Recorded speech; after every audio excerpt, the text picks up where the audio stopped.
Kırkayak mutlu ve sakindi. Ta ki bir kurbağa karşısına çıkıp şakayla karışık "Söyle bakalım, yürürken hangi ayağın hangisini takip eder?" diye soruncaya kadar. Kırkayak daha önce bunu hiç düşünmemişti. Çabasızca yürüyordu işte. Bu kafasını o kadar çok karıştırdı ki dikkati dağıldı zavallının ve yuvarlanıverdi bir hendeğe, nasıl yürüyeceğini düşünerek. Lao Tzu'nun eseri Tao Te Ching'den aldığımız bu hikaye bazen bir şeyler için çabalamanın bizi nasıl yıkıma götürebileceğini anlatıyor. Peki acaba huzurun sırrı bazen çabalamamak olabilir mi? Gelin Tao felsefesindeki Wu Wei kavramıyla bu konuyu konuşalım. Pandeminin ilk günlerini hatırlıyorum. Çoğu insan, özellikle de yoğun çalışmaya alışmış olanlar, evde öylece boş duramadıkları için, oturamadıkları için o canlı yayından bu canlı yayına, o online eğitimden bu webinere sürekli koşturup duruyorlardı. Ne de olsa günümüz modern toplumu bize sürekli hızlı ve aktif olmamız gerektiğini öğütlüyordu. Boş duramayız. Oysa ne güzel demiş ünlü matematikçi, fizikçi ve filozof Blaise Pascal. İnsanlığın bütün sorunları insanın bir odada tek başına sessizce oturamamasından kaynaklanmaktadır. Wu Wei'yi eylemsizlik, çabasızlık, hiçbir şey yapmamak olarak çevrilse de aslında çabasız eylem desek daha doğru olur. Doğaya, hayatın akışına uyum sağlamak, ona uygun şekilde hareket etmek, hiçbir şeyi zorlamamak ve uygun olduğunda harekete geçmektir Wu Wei. Bu felsefeye göre hayatın bir akışı vardır ve onu zorlaman ya da ona direnç göstermen sana faydadan çok zarar getirir. Zorlamak çoğu zaman ters teper. Zorlamadığında ya da müdahale etmediğinde ise sorunlar çoğunlukla kendiliğinden çözülür der Wu Wei. Yaşam enerjimizi kontrolümüz dışındaki olayları kontrol etmeye, yönetmeye, değiştirmeye çalışmak yerine onları kabul etmek ve onlara uyum sağlamak, katı olmamak, esnek olmaktır Wu Wei. Akıntıya karşı kürek çekmek yerine akıntıyla beraber yüzmek, dalgalara karşı savaşmak yerine adeta kendimizi dalgalara bırakmak ve onunla beraber yüzmek ama o suda boğulmamak. Oysa bunun tam tersi. Yani akıntıya karşı yüzmek ya da akıntıya direnmek, bir yerden tutunmak ise çaba ister. Akıntıyla yüzmek ise çabasızlık. "Ya çabasız da bir şey yapılır mı canım, olmaz öyle şey" diyenlere Lao Tzu'nun şu sözüyle yanıt verelim. Tao asla güç kullanarak hareket etmez ama yapamayacağı şey de yoktur. Aslında bunun örneklerini doğada çok görürüz. Mesela bir akarsuyu düşünün. Akarsuyun içindeki suyun hedefi bir şekilde eğimli olduğu taraftaki hedefine varmaktır. Oraya gitmektir. Ve hedefine doğru ilerlerken bir şekilde karşısına bir engel çıktığında, mesela bir kaya yükseltisi çıktığında su buna karşı direnmez. Su ne yapar? Kayanın şeklini alır. Ona uyum sağlar ve onun etrafından dolanır ve bir şekilde amacına ulaşır. Hatta sürekliliğiyle bir süre sonra kayayı aşındırır. Su aslında kayadan daha sert değildir. Aksine daha yumuşaktır ancak ondan daha güçlüdür. Yani güçlü olmak için ille de her zaman sert, katı olman gerekmiyor. Bazen de biraz esnek olabilmek, su gibi olmak gerekiyor. Çabalamanın bizi zorlamasına bir diğer örnek de çoğu insanın meditasyon yapamadığını söyleyerek bırakmasıdır. Çoğu insan meditasyon yapmayı hiçbir şey düşünmemek zanneder. Bu yüzden de otururlar ve hiçbir şey düşünmemeye çalışırlar, zihinlerini zorlarlar ve zorladıkça gerçekten de bu çaba geri teper ve daha da fazla düşünce zihinlerine yığılmaya başlar.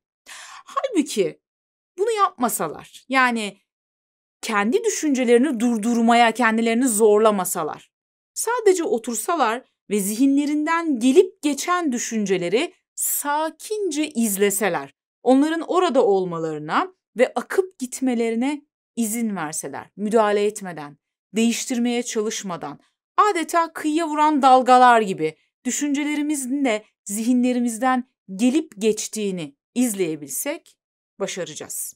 O zaman bazen başarı çabalamamakta, zorlamamakta yatıyor.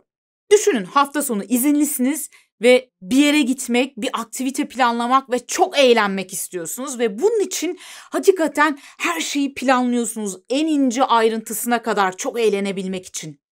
Bütün hazırlıklarınız tamam, hafta sonu gelip çatıyor ve o gün aslında o kadar da keyifli geçmiyor. Sonuç biraz hüsran oluyor. Genellikle ne deriz? Planlamadığımız etkinlikler daha keyifli oluyor, daha mutlu oluyor deriz. Peki bu neden böyle oluyor? Çünkü planlamadığımız etkinliklerde zorlama yok. Aşırı derecede çabalama yok. Var olana uyum sağlayabilmek, beklentisizce var olanın tadını çıkarmak var da o yüzden.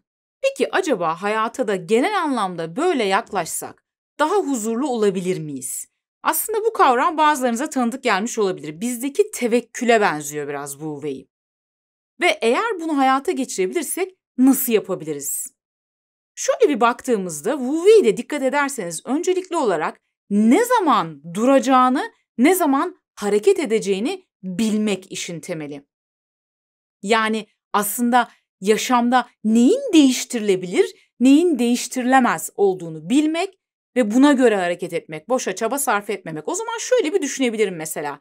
En sıklıkla kafaya taktığım, gerçekten problem haline getirdiğim durumların kaçını gerçekten değiştirebilirim? Benim elimde onu değiştirmek. Gerçekten çabaladığımda çözebilirim. Kaçı benim dışımdaki bir takım unsurlara bağlı. Bunu fark etmek mesela ilk adım olabilir. İkinci adımımız yaşamdaki meli malılarımızı fark etmek olabilir. Meli malılar derken neyi kastediyorum? Sahip olduğumuz bazı katı düşünce biçimlerinden bahsediyorum. Dikkat ederseniz Wu Wei'de sertlik, katılık yok. Aksine esneklik var. O zaman düşüncelerde de biraz esnekliğe gitmek gerekiyor. Katı düşüncelerim neler? Meli malılarım mesela. Herkes bana saygı duymalı. Herkes beni sevmeli. Asla hata yapmamalıyım. Her zaman başarılı olmalıyım. İyi bir hayat dediğin nokta nokta olmalı. Yoksa iyi değildir.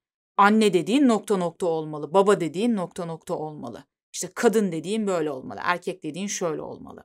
Hayat dediğin şöyle şöyle olmalı. Her şey yolunda gitmeli. Şimdi dikkat ederseniz bu ifadelerde hem kendiniz hem diğerleri hem de genel olarak dünya ile ilgili olarak belirli bir sınırlar çizmişsiniz ve herkesin ve her şeyin bu sınırlar dahilinde hareket etmesini ve gerçekleşmesini bekliyorsunuz. Ama bu böyle olmayacak. Herkes bana saygı duymalı. Duymayacak. Herkes beni sevmeli. Sevmeyecek. Yani herkes sevmeyecek. Bu dünya üzerindeki herkes sevmeyecek ve bu çoğu zaman sizinle ilgili olmayacak. Daha çok onların kendileriyle ilgili olacak. Her zaman başarılı olmalıyım.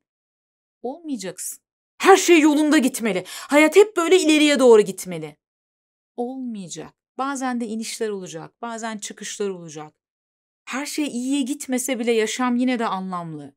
Dolayısıyla kasmamak, direnmemek yeri geldiğinde biraz esnek olmayı öğrenmeye çalışmak lazım. Yanlış anlaşılmasın. Wu Wei'yi çabalamadan öylece dur. Hiçbir şey yapma, tembel ya da pasif ol. Asla harekete geçme demek değil. Aksine bunu akıllıca, doğru zamanda ve doğru yerde yap demek. Yani ne zaman harekete geçip ne zaman harekete geçmeyeceğini ayırt edebil demektir. Ne de olsa çok çalışmaktansa akıllıca çalışmak daha doğrudur. Wu Wei'yi hayatıma geçirebilmek için aslında öğrenmem gereken şeylerden biri de yargısızca gözlem yapabilme ve olanı olduğu gibi kabul edebilme yeteneğidir ki bu konuda ya bu o kadar basit bir şey değildir hakikaten. Çalışmak gerekir zihin üzerinde, beden üzerinde. Bu konuda da bize en çok yardımcı olan tekniklerden birkaç tanesi nefes tekniği ve mindfulness'tır. Bunların nasıl yapıldıklarını kanalımda bulabilirsiniz. Mindfulness ile ilgili videoma şuradan ulaşabilirsiniz. Hatırlarsanız mindfulness'da zihnimize direnmeden, zihnimize müdahale etmeden, onu kontrol etmeye çalışmadan düşünceleri olduğu gibi bırakabilme ve onları gözlemleyebilme, onlara müdahil de olmadan ama müdahale de etmeden onları gözlemleyebilmeyi öğreniyorduk. Bu hakikaten anlatmaktan çok yaşandığında, pratik edildiğinde öğrenilebilen bir beceri. Bu yüzden videoyu izlemenizi ve videonun sonundaki o 7 dakikalık egzersizi düzenli olarak uygulamanızı öneririm. Bunu yaptığınızda ne demek istediğim daha net anlaşılacak. Wu Wei için yapabileceğimiz bir diğer şey de sonuca odaklanmak yerine sürece odaklanmak. Evet, şu anki tüketim kültürü bize hep sonuç odaklı yaşamayı öğretti.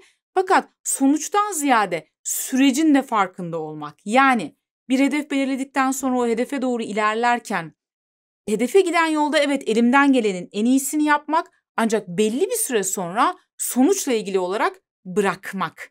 Yani belli bir yere kadar elinden gelenin en iyisini yap. Ondan sonrası için de artık bırak ve bekle. Çünkü evet eylemlerimizden sorumluyuz. Ancak bu eylemlerin sonuçlarından her zaman sorumlu değiliz. Çünkü sonuçlarla ilgili olarak başka faktörler de, kontrol dışındaki başka faktörler de devreye girebiliyor. Wu Wei tabii burada böyle 10-15 dakikada anlatılabilecek kadar yüzeysel bir mevzu değil. Oldukça derin bir mesele. Ama yine de elimden geldiğince en ana hatlarıyla size aktarmaya çalıştım.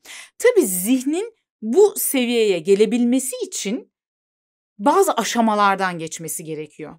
Aslında Wu Wei'yi uygulayabilmek için doğduğumuz andan itibaren bize öğretilen ve hayata dair bakış açımızı etkileyen bazı inançlardan, bazı varsayımlardan, bazı ön yargılarımızdan da arınmamız gerekiyor. Yaşama tamamen yansız bakabilmek, olanı olduğu gibi görebilmek için belki de bildiklerimizi unutmamız gerekiyor öncelikle.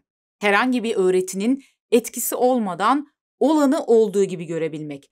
Lao Tzu zihnin bu durumuna yontulmamış kütük diyor. Yani önce bir yontulmamış kütük halimize geri dönmemiz gerekiyor. Aslında doğduğumuz andan itibaren annemiz, babamız, içinde yaşadığımız toplum, arkadaşlarımız tüm bunlar doğrultusunda bazı inançlar geliştiriyoruz. Hayata dair bazı varsayımlar üretiyoruz ve bunlar doğrultusunda hayatı algılıyoruz. Yaşama dair bir bakış açısı oluşturuyoruz. Yani bir anlamda yontuluyoruz ve bir kere yontulduktan sonra artık olanı olduğu gibi göremiyoruz. Kafamızda var olan bu bilgiler doğrultusunda var olanı çarpıtarak algılıyoruz. Var olan gerçekliği zihnimizdeki bilgilere uydurmaya çalışıyoruz. Dolayısıyla da artık tarafsız ve yansız bakamıyoruz. Ne garip değil mi? Önce yontulmaya, ardından da tüm bu yontulmuşluklarımızdan kurtulmaya çalışıyoruz. Zihnimiz çoğu zaman kendini güvende hissedebilmek için kafamızdaki bu bilgilere, eski bilgilere, var olan sanrılara ve kontrol eylemine sarılma ihtiyacı duyacaktır. Yani yine direnecektir, kontrol etmeye çalışacaktır güvende hissedebilmek için. Tüm bunlara karşın yine de su gibi esnek ve güçlü olabileceğiniz huzurlu günler dilerim.